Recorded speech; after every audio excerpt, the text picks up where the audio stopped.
Thanks everybody for coming out on this beautiful night and not going to a barbecue instead. I thought what I'd do is tell you a little bit about myself and kind of how I came to writing. And then I can tell you a little bit about the research and the inspiration behind my latest book, The Spectacular. And then, as Mimi said, we can open it up to questions and have a back and forth. And I'm happy to answer questions about writing in general or any of the books. We don't have to stick to just this one. So I never imagined that I would be a writer.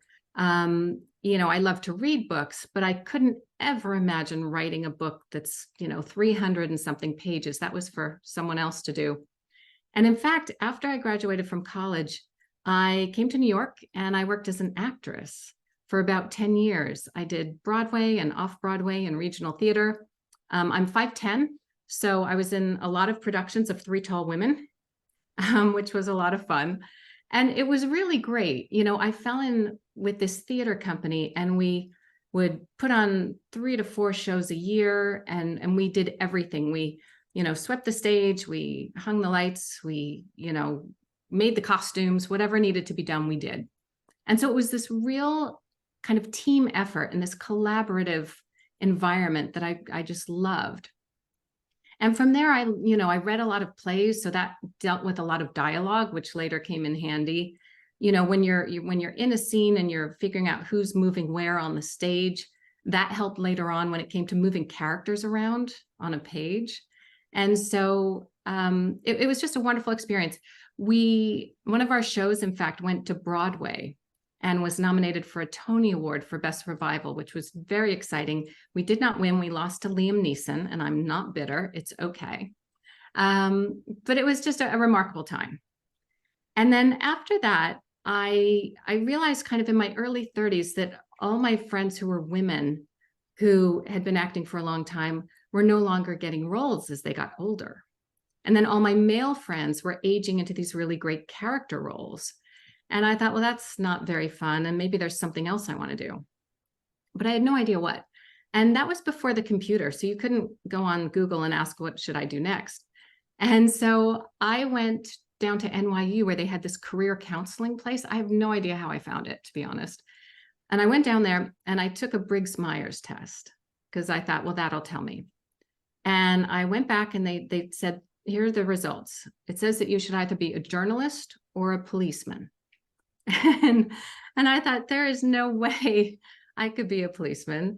And so I went and applied to Columbia Journalism School and got in and did a master's there. And that's what really helped me kind of shape a story and learn how to write a story and learn how to go out and interview people who I don't know, which was terrifying at first. But again, that just laid the groundwork for what I ended up doing later. And so after I graduated, I worked for a long time. I ended up doing a lot of freelance journalism and writing for Oprah or Women's Health. So, if there was like a 700-word story on heartburn, I was probably writing it. And it was interesting, but not hugely fulfilling. And at one point, I was looking for a new apartment in New York City, where I've lived now for over 35 years. And my broker took me to the Barbizon 63 condo. And I knew it had been the Barbizon Hotel for women, but I didn't know much else. And, that Barbizon Hotel for women was this really luxury, beautiful hotel for cultured young girls to stay while they worked or studied when they came to New York City in the kind of 40s, 50s, 60s. And people like Joan Crawford lived there and Grace Kelly, Joan Didion. And as I was looking at this apartment, which I didn't take, the broker told me that when the building went condo in 2005, there were a dozen of the old-time residents still living there. And at that time, they were grandfathered into rent-controlled apartments on the 4th floor. And I thought, well, that's interesting, because these are women in their, 70s, 80s, 90s. And I thought, what is it like when one of these women from the 4th floor gets on the elevator and in walks the guy who bought the penthouse for $17 million? What a clash of class and culture. And I started thinking this would be a great article to show how the city, the residents, and this building have changed over time. But at that point, the residents on the fourth floor were really private. They did not want to be interviewed. And I just couldn't shake it. And I started thinking, well, I'd love to read a book about this. That would be great.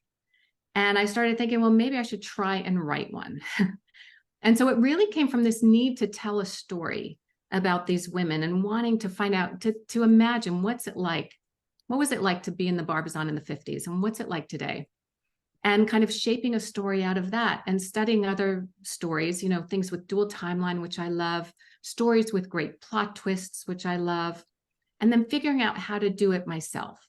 And it took a while, and I, you know, worked hard and did draft after draft, and eventually got an agent and eventually sold it, which turned out to be my first book, The Dollhouse. And that was just a really wonderful surprise. And, you know, as a debut author, you really don't know what to expect. And so before the book even came out, I was already looking at other buildings and thinking, well, is there anywhere else I'd like to go snoop around? And so I was walking along the Upper West Side, and that's where I am and where I've lived for so long. And I remember walking along Central Park West, and I passed the Dakota, and the light was hitting it. It was just glowing in the morning sun, like it was telling me to pick it as a building. And I thought, oh, you know, that could be really interesting. But I didn't know anyone who lived there. And there's no way you can walk up to a doorman there and say, hey, I'm a writer, you know, can I go look around? And so a good friend of mine who's a real estate agent mentioned that Lauren Bacall's apartment was on the market for $23 million. And she said, we should go see it. And so we got an appointment with this poor broker. I feel so bad. And we, you know, I dressed up for it, and we went on this wonderful tour of Lauren Bacall's apartment, and it was beautiful. It overlooks Central Park. It had all the original detail. So the fireplaces in marble, the, you know, the mantles, the mahogany dining room. It was just beautiful and very well preserved. And I didn't take that apartment either. But you know, after that, I got to know some people who lived in the building and got a full tour from the basement, where there's this room full of claw-footed bathtubs because they save everything when anyone renovates. And then up to the top floor where the maids live. It was just terrific. And that became my second book, The Address. And so each book after that kind of fell into being, and you know, either I picked the building, or, you know, someone suggested it to me, or someone offered me a tour. And that's kind of how I went. And then this building, though, the Spectacular, came out about in kind of an unusual way, where, and I have a slideshow to go along with this. So I'm just going to share my screen and see if we can make this work. There we go. So what happened was, as I was finishing up the book, The Magnolia Palace, which is set at the Frick, of course, it was interesting. I had no idea what building to do. I don't keep a file. I don't keep a drawer or anything. So I wasn't sure. And someone reached out through my author website, and she sent me an email. And she said, I'm in my mid-80s. I'm a former Rockette. And if you want to know all the secrets of Radio City Music Hall, you should call me. And I thought, oh, that sounds great. And so I did. And I met Sandy. And Sandy was just terrific. She danced there from 59 to 63. There's a picture of her. And she was 19 at the time. And in fact, she met her husband, Bob, there. He was 19 as well, and he ran the lighting board. And they've been together ever since. And we had this amazing conversation where she talked about her memories, which were really vivid. And even better, she had kept a lot of material. So she had programs and photographs and schedules. And so, you know, she sent me this wonderful stack of documents and files and things that were really helpful when I started to research and decided to go ahead and look at Radio City Music Hall as an idea. But it didn't come to me right away. You know, I'm not a dancer. I have never danced. And the thought of writing from the point of view of a dancer was really intimidating. But Sandy encouraged me. And so I thought I should go for it. And the first thing I did was that I go back and I do a lot of research. And that comes from my journalism days, I think, where I go back and I learned about the history of the Rockettes. And I learned that they were formed in 1925 by a guy named Russell Markert. And he wanted to create this precision dance troupe. And he got 16 girls together. And they were known as the Missouri Rockets, in fact. And they did really well. They were very popular. And at one point, they came to New York to work in a Broadway show. And at that point, they caught the eye of this guy. This is Samuel Rothafeld, known as Roxy. And he was this theatrical impresario. He owned all these movie theaters all over the States. And he thought the Rockettes were just terrific. And so he kind of took them under his wing and renamed them the Roxyettes, which is quite a name. And here's a great old photo of them. And at one point, he got involved in Radio City Music Hall, and he really got involved in the design of it. And so he was there for opening night. And for opening night, he brought in all these acts. It was in 1932, and he had people from Martha Graham to the Flying Wallendas to the Roxyettes. It went on until 2:30 in the morning.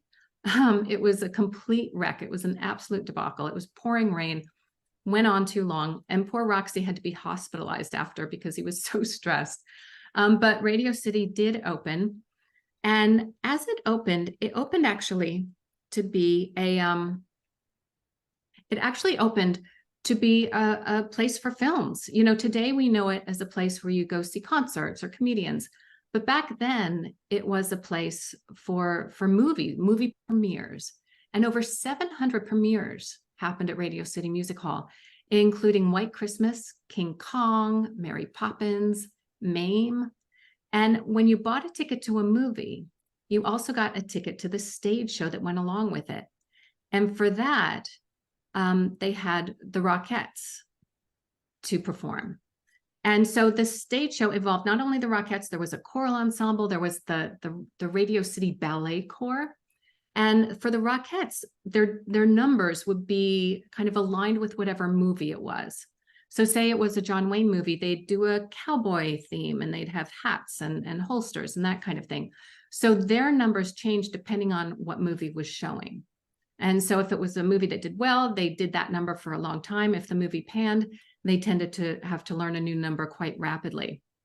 And there were 46 girls who worked who were Rockettes, and 36 worked at a time, and 10 would have the time off. And the pay in the late 50s, which is when the spectacular is set, started at $70 a week. Now, today, the Rockettes, it's very different. So for the Christmas Spectacular, which is really all they do now, it's just part-time. They work from November to the 1st of January. They do 2 to 5 shows a day. It's really intense, but they're no longer full-time employees the way they were back in the 50s. And I didn't know that. I didn't realize how things had changed. And so back then, you would do 4 shows a day.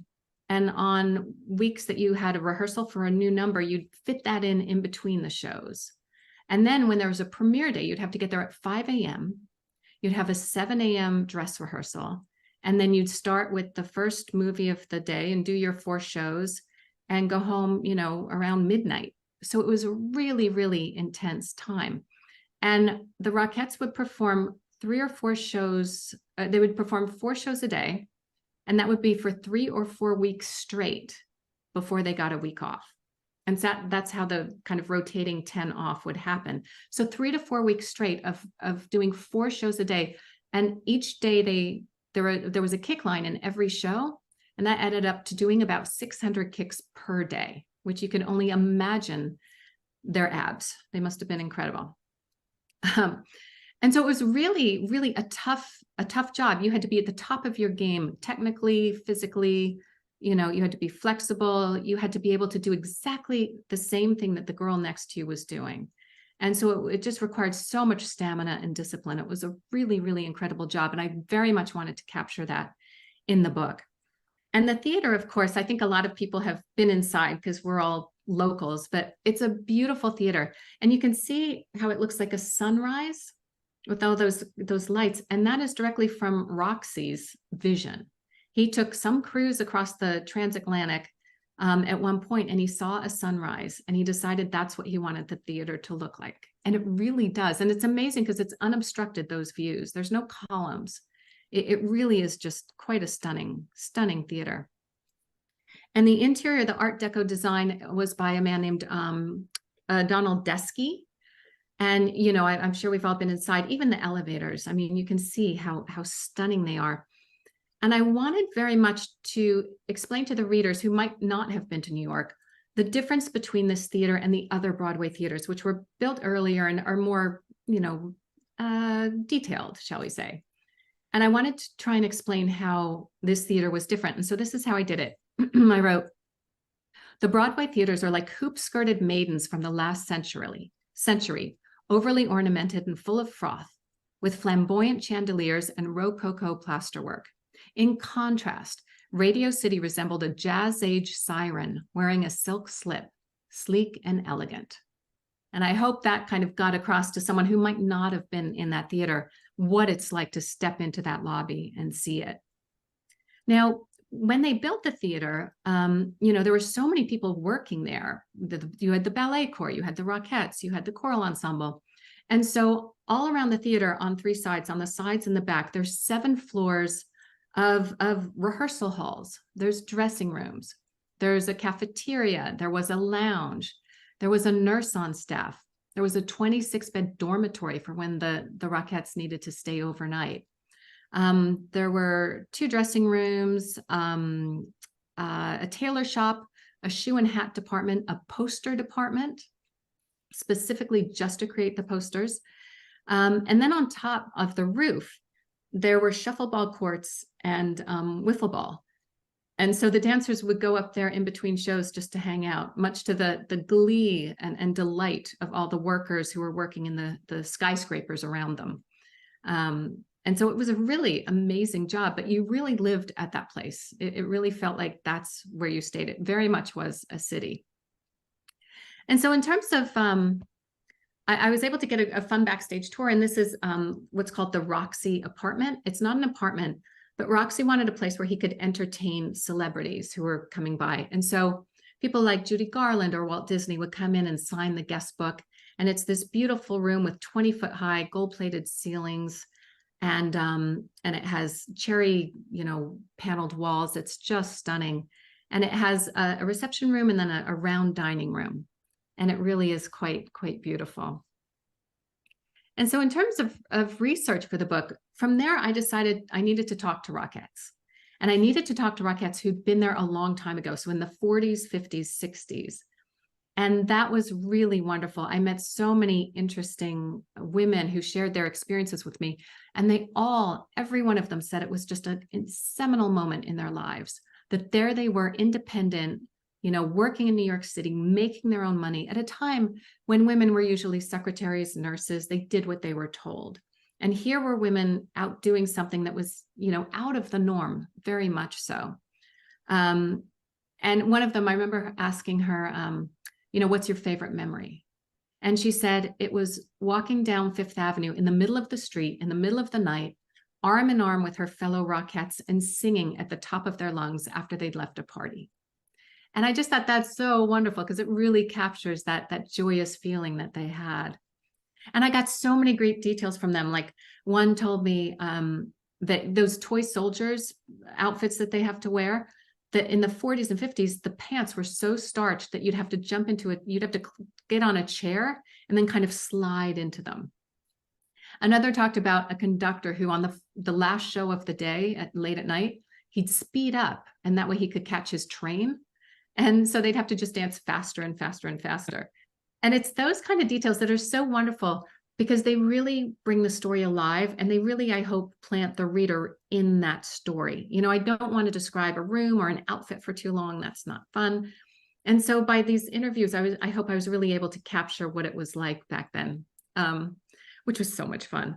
And there were a lot of rules. You couldn't get a tan or a sunburn or you'd have to sit out. You couldn't change your hair. You had to stay the same weight. But the director and choreographer was Russell Markert, the guy who founded it. Throughout the entire time, he was in charge until he retired in 1971. And every Rockette just spoke so fondly of him. He was a real father figure. He really looked out for them. And I think it's because of him, it was such a wonderful sisterhood and such an important time in their lives because he really protected them. And that was really just a lovely thing to hear. And so in my research, there were a lot of books on Radio City. I found this really funny chart that was in the New York Times in 1967 Miss Average Rockette. And it describes the Rockettes topographically, which is kind of creepy. And then it says, here are all of their average measurements, including their neck, their ankle, their calf, their weight. And it just kind of shows how obsessed people are with the Rockettes. And what's interesting, the thing about this is when Russell Marquardt founded the Rockettes in 1925, the height requirement was 5'2" to 5'6.5". And today it's 5'5" to 5'10.5". So you can really see how things have changed. And then, let me get a glass of water. I'm just jabbing on. I get kind of excited about this, you can tell. And one other thing I just want to say about what I learned was that so much of what the dancing is about illusions. And so it looks like they're all, when they're lined up, they're all one person. I'll go back. So they all look very, very similar, same makeup, same hair. And in fact, what they do is they put the taller girls in the middle of the line and the shorter girls at the end, and then they make all the hemlines the same. And so there's a straight line going across, which is kind of a interesting optical illusion. I also learned that when they do this kick line, you can see their hands are behind each other's backs, but in fact, they're not touching. Their hands are about a few inches away from the back of the girl next to them. And that's so that they don't, tip over and, bring down the entire line. But you can just imagine the technique required to do that and to stay in that position and kick that high. It really is just incredible. And so one of the fun things I learned was that a lot of the Rockettes stayed at this place called the Rehearsal Club. And this was a boarding house on West 53rd Street. And it was for girls who were in the performing arts. And so there were a lot of rules to do it. It was small. It was smaller. You think about the Barbizon Hotel for women, that was huge. This was much smaller. It was really 2 brownstones put together. And if you ever saw the movie Stage Door, that was based on the Rehearsal Club, and I highly recommend it. It's a really fun watch. And the rules were there was no smoking, no alcohol, no boys, of course, beyond the parlor. The doors were locked at midnight. You had to be between 18 and 25, neither married nor divorced. And you had to be pursuing a career on the stage, either, auditioning or performing or trying to get an agent. And in the late 1950s, which is, again, when the book is set, it cost about $18 a week to stay there. And that included room and board. So you got 2 meals a day, Monday through Friday. And some of the famous people who lived there included Carol Burnett, Diane Keaton, Blythe Danner, Sandy Duncan. And Carol Burnett talks about her time there. And she was just at a loss in New York City. No one was hiring her. She couldn't really sing. She couldn't really dance. And so she and her friends at the Rehearsal Club, they created a kind of a show. And then they invited all of the agents they knew to come to the show at the Rehearsal Club. And they performed it. And that's where Carol Burnett got her first agent. And so I think that's just such a remarkable story. I would just love to have been her roommate. I think that would have been fun. So in this story, I have a character named Marion. And Marion really goes against her father's wishes in order to audition to be a Rockette, because that's what she really wants to do. And my character Marion is inspired by a real life actress named Vera Ellen. And she's best known for White Christmas. But before she did all that, she was a Rockette. And she always had a hard time. She never quite fit in. So when Russell Marquardt wanted her to kick shoulder high, she would kick eye height.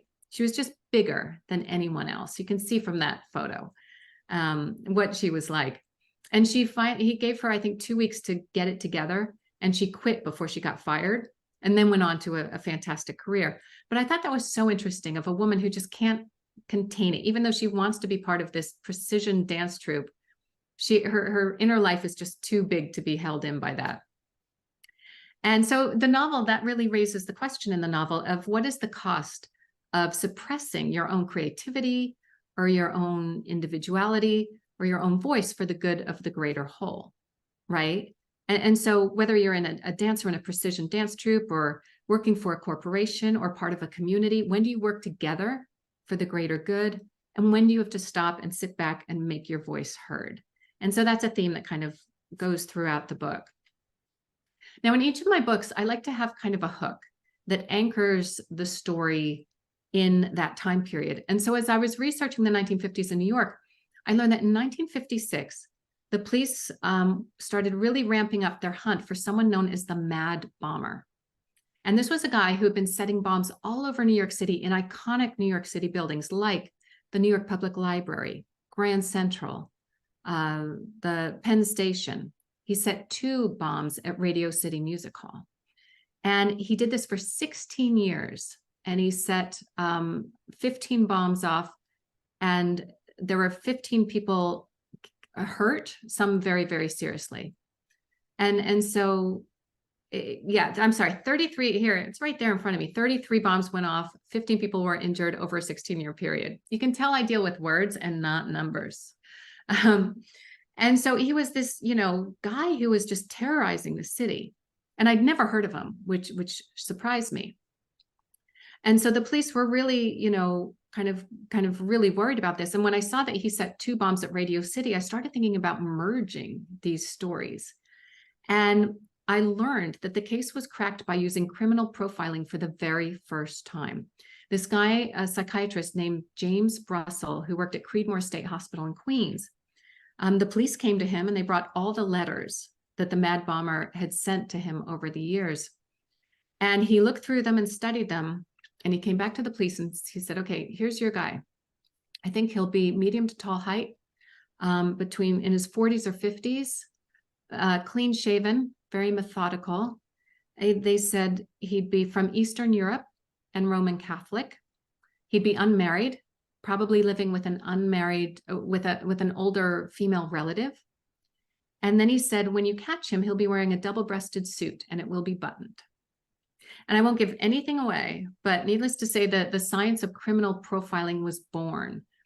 And I thought, this is just fantastic. So in my book, I renamed the Mad Bomber the Big Apple Bomber because I had to change some details. And I make it very clear in the author's note what I've changed and what is true, because there's a lot that's true that's just so surprising. And so in the book, this up-and-coming Rockette named Marion, she gets caught up in the hunt for the Mad Bomber for very personal reasons. And so she teams up with a brilliant but kind of introverted psychiatrist named Peter. And together they have to try and track down this guy. And so it's a mix. It's a bit of romance.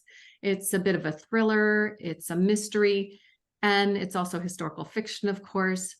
And it also provides just a whole lot of info about the backstage glamour of Radio City and the Rockettes.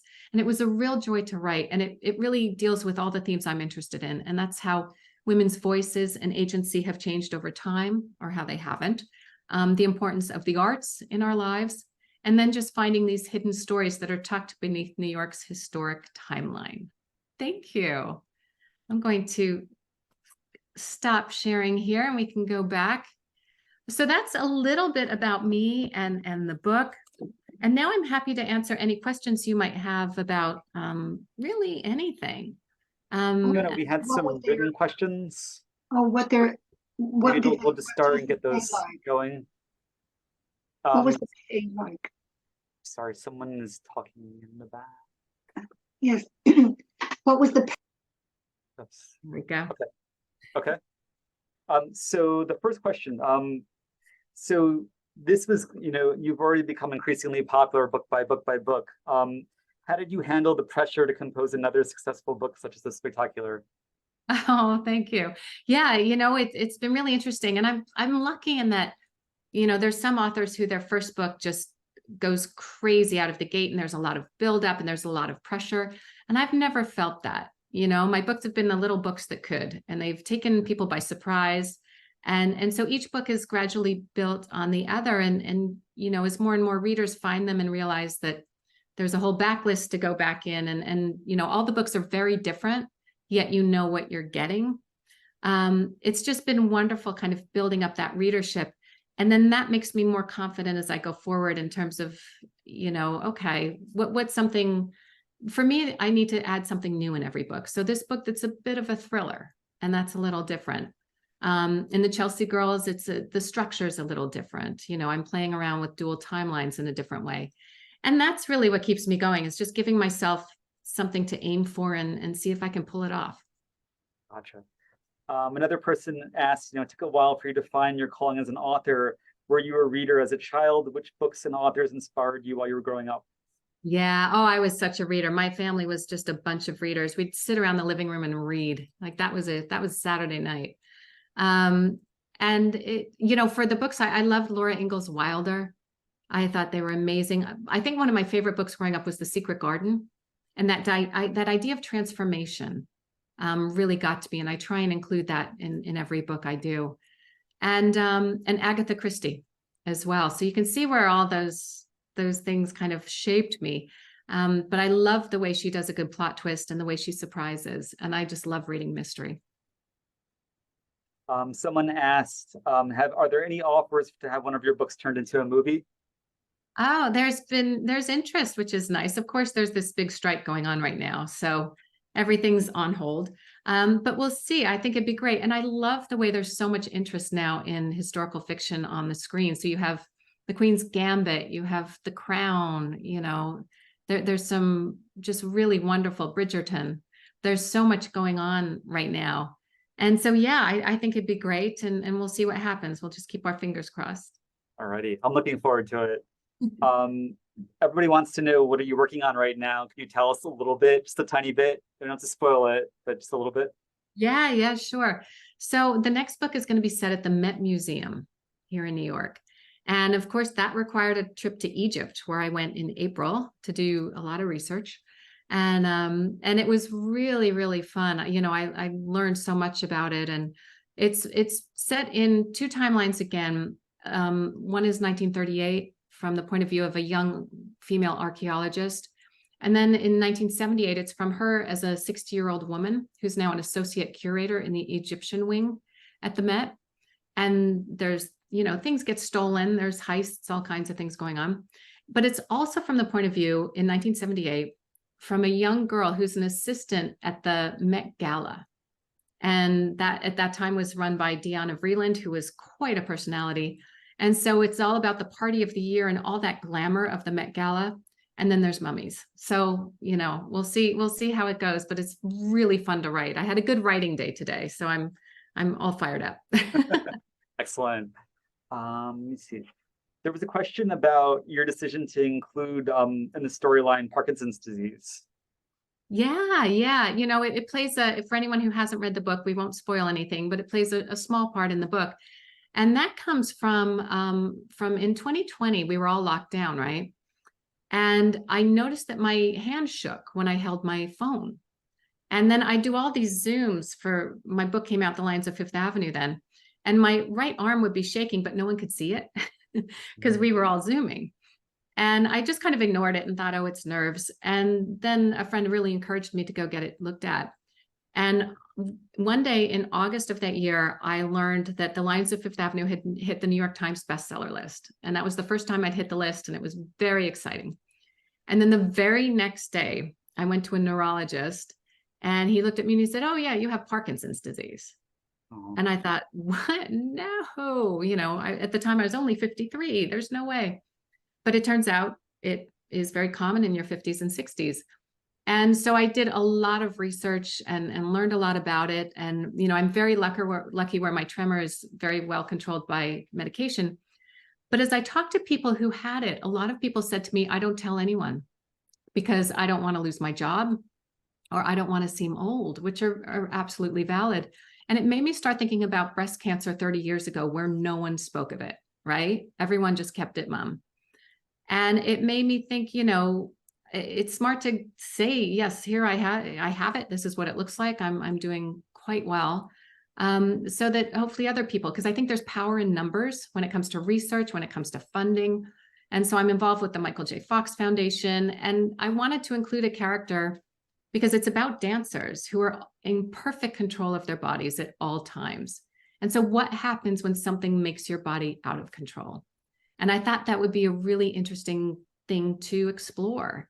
And so, so I did it for pretty personal reasons. And it's been so wonderful, talking about the book around the country and having people come up to me and say, yes, I have Parkinson's, or my mother does, and just be able to, share that and share my story and hear theirs as well. Thank you so much for speaking about that. We appreciate it. Yeah. Michelle, do you want to start reading from the chat? We have so many people. We have 76 people, so it's going to be kind of difficult to run around to everybody, but we'll try to read everybody's questions that we can get to in the chat. Michelle, you want to start off the chat? We can't read your lips.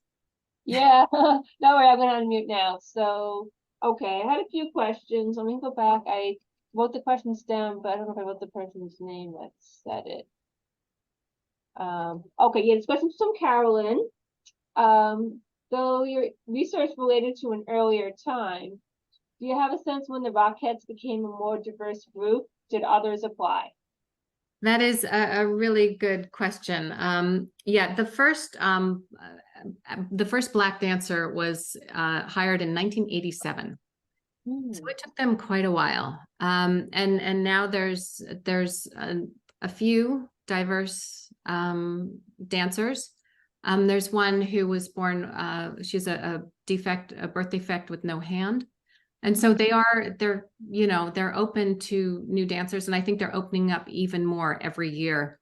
But it is something that was a concern, and I think still is a concern, because I think it doesn't represent New York to have people all the same color. When you're in the subway, it's a diverse group of people from all places, and I think it should represent that. And I think they're working very hard to get there. It's a good question. Okay, another question I believe was from Sharon. Was Spectacular the original title for the book? I am so bad at titles. In fact, if anyone has any ideas for the Met book, just throw them in the chat. I tend to leave it to my agent and my editor to figure them out, because my titles are tricky, where they have to refer not only to the building, but to the plot as well. So for example, the Magnolia Palace is set at the Frick collection, where there's beautiful magnolia trees out front. And then I created a stolen pink diamond in that book that's called the Magnolia Diamond. And so it ties things together. And the Spectacular was my editor's idea, and I thought it was brilliant, because the building is spectacular, and that's also the name of the Christmas show. And so that seemed like the right way to go. Related to that, I've noticed, all the covers. I was just wondering, do you have like any input in it, or who comes up with the ideas for the covers? Yeah. The covers are done by the art department, headed by a guy named Christopher Lynn. And he's incredible. If anyone listens to Thoughts on a Page podcast, it's a great podcast about books. And there's an episode where he's interviewed, and it's so fascinating, because his name's Christopher Lynn, and it's Thoughts from a Page.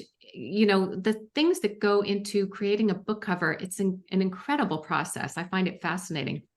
And with all my books, they allow me to have lots of input, but I really trust what they're doing. And so, what they tend to do is, the building has to be in it in some way. And then often you'll have a girl in historical dress, standing outside looking wistful, which tends to be the trend of historical fiction. And so, yeah, I thought they've done a really good job. This book does not have a person on it. And we just thought, because it's a little bit different of a book with more of a thriller, we didn't really need that. Let's let the building do the talking. And the funniest story about covers was for the address. And let me see if I have it here. Oh, I don't have the hardcover in front of me, but the hardcover had the Dakota in the background, and then it had a woman in the foreground on a bridge. And at first, the woman, is set in the 1880s and the 1980s, which are really specific clothes-wise. And the first book had her in kind of 1940s pants, which wasn't right. And then I said, that's not quite right.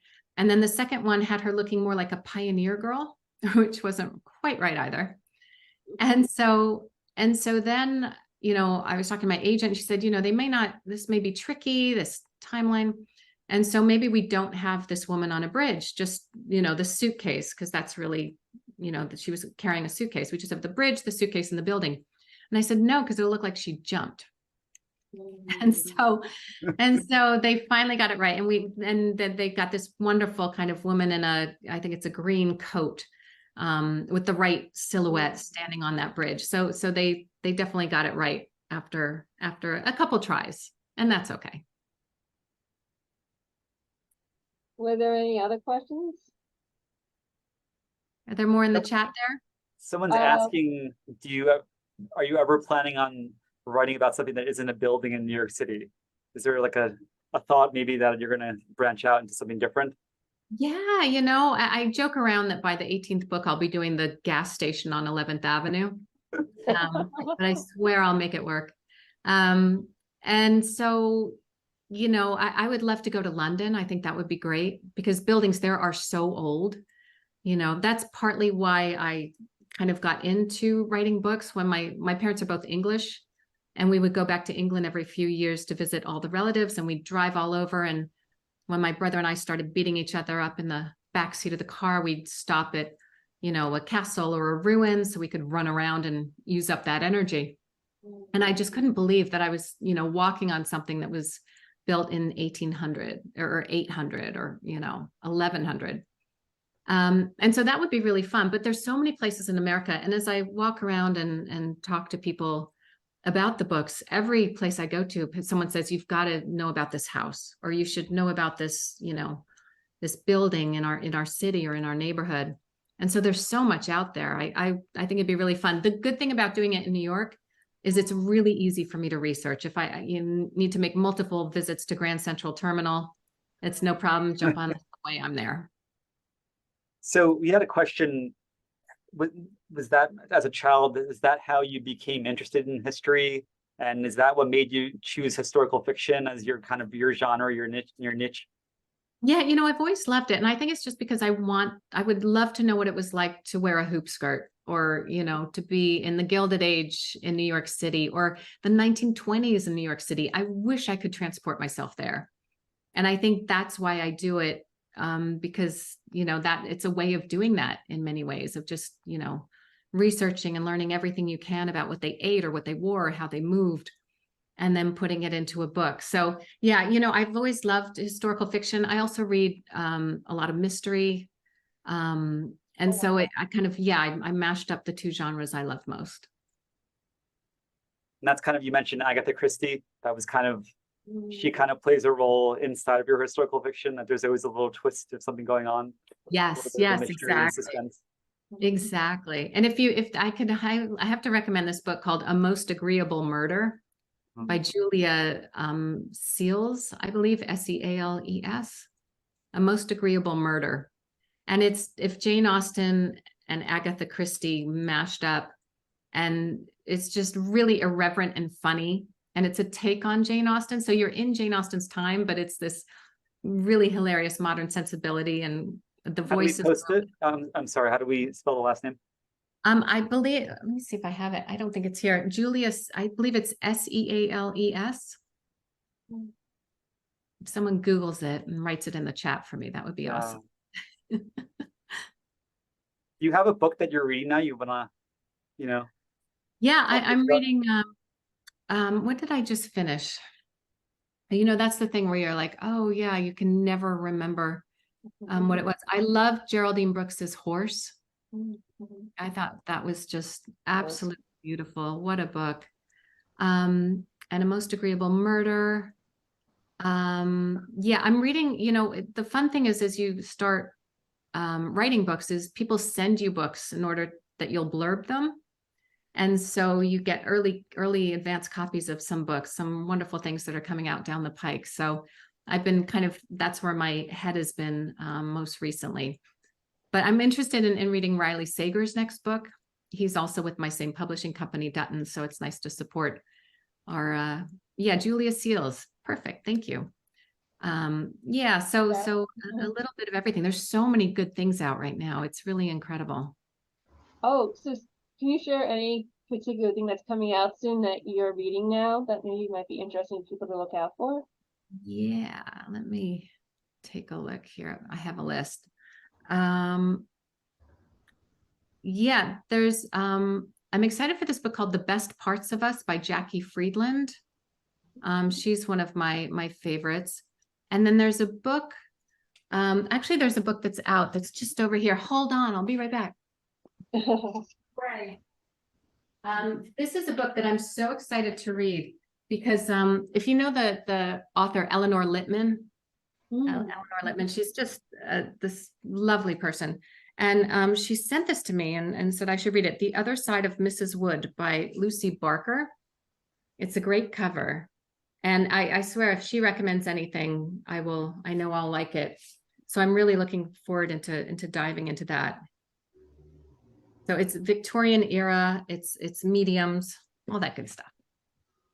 We have a question. Do you have input in the selection of a narrator for your audio versions? And would you ever narrate your own books? You know, that is such an art form to narrate an audiobook. You need such stamina. And I feel like it's better left up to the professionals. And also for me, if I started trying to narrate my books, I'd start editing them. I'd want to change things, and that the publisher would hate that. So better to leave it up to them. But yeah, when it's time, the producer will reach out to me, and she's amazing. She knows what she's doing, and I trust her, and she'll send me a few different options, and I'll listen to them, and I just trust what they're doing. And so then they'll go off and do it, and they'll reach out to me again if there's questions about, an accent or about the pronunciation of a word. And then it's done. I mean, it's an amazing job. And audiobooks are becoming more and more popular, which I think is great. I think it's you listen to the whole book back when they do it? I listen to a bunch of it, a big part of it. And then when I start trying to edit, I stop. Otherwise, I'll drive myself mad. I see a question. How did you decide to incorporate the upstairs apartment at the New York Public Library in the Lions of Fifth Avenue? Did you get to see the inside of it if it still exists? Yeah. So, sorry, my nose is so itchy. It's allergies. So, so in each book, I start the research and I'm looking for the surprises, and I'm looking for the things that set the hairs on the back of my neck up. And so with this book, I started researching the New York Public Library, thinking that could be an interesting place, but really not sure. And then I read this article in the 1950s in the New York Times, and it was all about the retirement of the superintendent and how he'd lived for 30 years with his family in this 7-room apartment deep inside the New York Public Library. And it talked about how his daughter was born in the library, that the kids used to raise pigeons on the roof, that they would play baseball using books as bases until they got caught. It was just so full of great stuff. And I knew at that point I had to do this book, have a family living in the library. I created a fictional one, of course. And then I reached out to the library, and they were so great. They invited me in and they showed me where the old apartment was. And at this point, it's offices and storage, but you can still see what it was like and where it was, and what the bedrooms were and where the kitchen was. And so that was great. That was a really fun one to do. I keep on telling them that they should Airbnb it. Can you imagine? That's good. Fiona, a question for you. Have you ever had an idea but not been able to follow through because you couldn't get into the apartment or the building? Or I mean, almost, to be honest. I remember at one point I was looking at Carnegie Hall, which is really a beautiful building. And when they built it, they included 2 floors of artist studios at the top. And that's Marlon Brando lived there. Mark Twain wandered through. Bill Cunningham lived there. It was just this amazing warren of photographers and dancers and opera singers and dance teachers. And I thought that would be great, but I couldn't find, I was talking about the hook earlier. I couldn't find that hook to anchor it into New York. I knew that it had almost been destroyed until they could make it a landmark building. But I felt like I'd done that already in the book, The Masterpiece, set at Grand Central, and I didn't want to repeat myself. And so I put it aside, and right around then, Amazon reached out and asked if I'd write a short story. And that's where I thought, oh, that's perfect. So I created a story about a classical pianist who her finger, she can't play, something's gone wrong. And she kind of escapes up, it gets kind of subsumed into this Alice in Wonderland universe of the people who live up above Carnegie Hall, as a way to kind of straighten her life out and figure out what she wants. And it's called A Wild Rose, and it's available on Amazon. If you have Prime, it's free. Otherwise, I think it's like $1.99. And it's part of an anthology of historical fiction authors, which are just some wonderful, wonderful books. Somebody wrote, I thought it was interesting that the main female character in The Lions of Fifth Avenue was attending their first year of Columbia School of Journalism, and only to find out that you were also, there. Can you talk about maybe how you include yourself inside some of your characters? Yeah. With that one, it was interesting because I was looking at the 1910s and I realized that the J School opened then and it was co-ed. But the women were on a completely different track than the men, where they were sent off to cover orphanages or society parties, and the men got to cover the murders and the, political scene. And so I just thought that would be really interesting to try and capture, although it's a very different journalism school from when I went. And I try to make that clear. I had a great time. My experience was great. The professors were amazing. But my character because she's a character in a book, goes through a very different trajectory. And yeah, I would say each book has something of me in it in some way. I think when I do my research, the characters really come to me from the research and from, what happened back then. And so for Magnolia Palace, of course, the lead character in it, Lillian, is derived from this woman, Audrey Munson, who was an artist's model. And so I think that thing of being either an actor or, being in front of people, a lot of my books have that aspect to them. So The Chelsea Girls is about putting a show on Broadway. So I think you see that kind of exploration in all the books. And that's from, I think, just my background as an actress. Okay, so 2 more questions. One was relating to the audiobooks. Do you read your author's notes? No, I don't. And I know authors who do. And I'm going to try and start. I think the next one I'll do that because I think that'd be fun. Yeah. Yeah, for sure. That'd be great. Yeah, that was from Sharon M. And I have another question from Cynthia. Have you at any point participated in a fiction writers group or workshop? Yes. When I first started out, because, I didn't know the first thing of how to write a book. And so I signed up for something called the Gotham Writers Workshop. And it's both in person and online. And it was great because I think I signed up for like a short story workshop. And the story I'm sure I wrote was awful, but you have to be awful in order to improve. And, even now, whenever I'm writing a book, there's about a 0.75% of the way through the first draft where I just think, oh, this is terrible. I can't go on. And I know now that if I push through that, I'll end up with a first draft and then I'll revise it and it'll become eventually a book.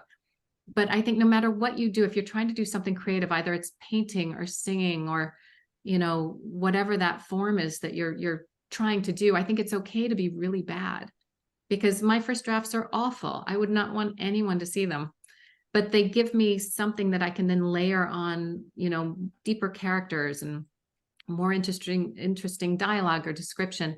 It just gives me a skeleton to work off of. And so, yeah, I think it's tough, but I think it's the way to do any kind of art form. It's going to be hard at some point.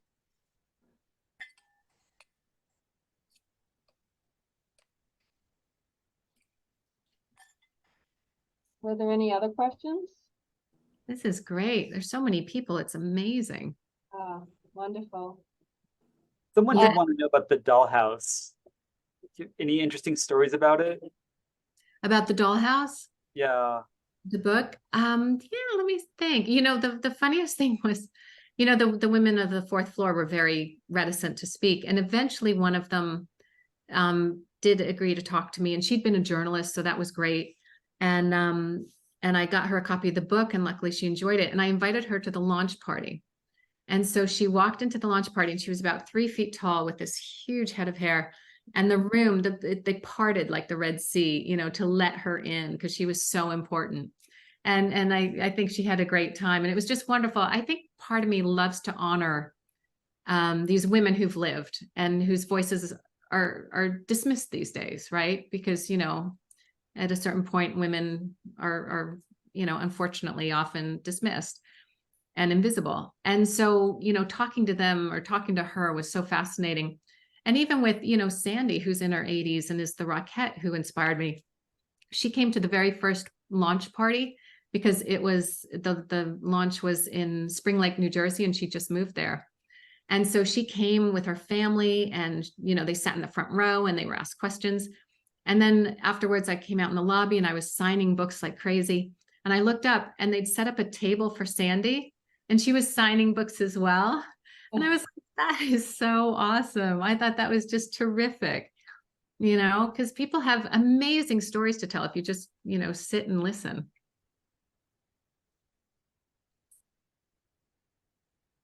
You're so fortunate that Sandy is available, you know, because if you went too far back in history, some of those characters would not be alive still. Right, right. It's true. Yeah. Yeah. That was the exact right time to write about. So I'm Great. reading a lot of thank yous to you. I'll read some of Aw. them so you can hear. Fiona Davis and all the organizers, thank you so much for this fabulous event. Thank you for all this amazing discussion. Love it. Lots of hearts. Thank you. Fiona, thanks for being so kind to your many fans. Thank you, Fiona. This has been amazing. What a fascinating discussion. Thank you so much. So yeah, a lot of people had a great time today. Yeah, and thank you everybody for supporting your local libraries. It's so important. They're such an important part of the community. And this has just been a blast. It's really wonderful to see everyone, even if we're virtual. And thank you for coming out tonight. Doesn't Okay, it all- so just to let everyone know, we did record this and we will edit it. And if you would like to have access to the link, make sure that you contact the library who you registered with so they can send it to you. It may take a little while for my staff to edit it, but we will send it out and you know, share it because it's been a fascinating talk, I have to say. Thank you so much, Fiona. Mark, do you want to say anything? Thank you, Fiona. I was looking for, I think we scheduled this in like April or something like that. So it's been like in the back of my head for quite a while and it really was spectacular, not just to steal the word. Thank you. I know we pulled it off. It's amazing. I mean, that the work that the three of you did to get this done is really incredible. So thank you. Thanks. Yeah. Michelle, anything? There was one person that said that, I think her name was Donna, that she says that you inspired her and her friends to do research on the buildings in New York. And she asked if you ever come to Toronto. Oh, you know, I have not been to Toronto yet, but I will, you know, we'll keep that in mind. I'd love to go back there. It's a beautiful city. It is a beautiful city. And a lot of people were just saying they loved your books and they were just sharing what their favorite books were. Like a lot of them liked The Lions of Fifth Avenue. I think that was one of their favorite books. So we'll share that. Libraries. Yeah, of course. The library connection. For sure. And thank you, everybody. I see so many familiar faces and names. So thank you. It's really nice to see Maria, Susan, just lovely. Absolutely wonderful. Susie. Hey. Well, All right. we appreciate that you've taken the time to speak to everybody, and it was a fascinating talk. We're looking forward to your next book. Absolutely. And I'm sure it'll be another bestseller. Right. It should be out early 2025. So I'll keep you posted. Great. Thank you, everyone, for coming.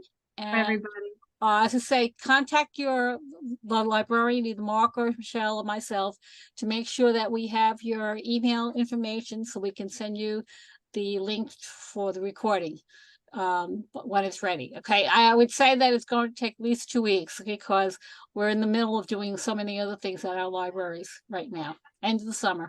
Okay, thank you so much. Mark, do you want to say anything tonight? Thank you, Fiona. I wish you a great book tour. Hope all the other dates go really, really well. And yeah, enjoy your entire summer and best of luck with everything. We'll definitely be waiting for your next book too. Thank you so much. I really appreciate it. Okay. And thank you, Fiona. This was so interesting, and I love seeing you again. I love reading all your books. Yes, so nice to see you as well. Such fun. You. I love the book Right. world. Bye, guys. Bye, guys. Good night, Bye. everyone.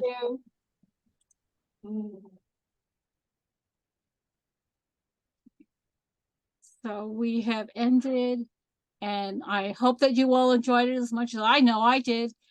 She's a fantastic author and wonderful speaker. So please keep in touch with your librarians, and I'm sure we have other things that will be planned. Thank you.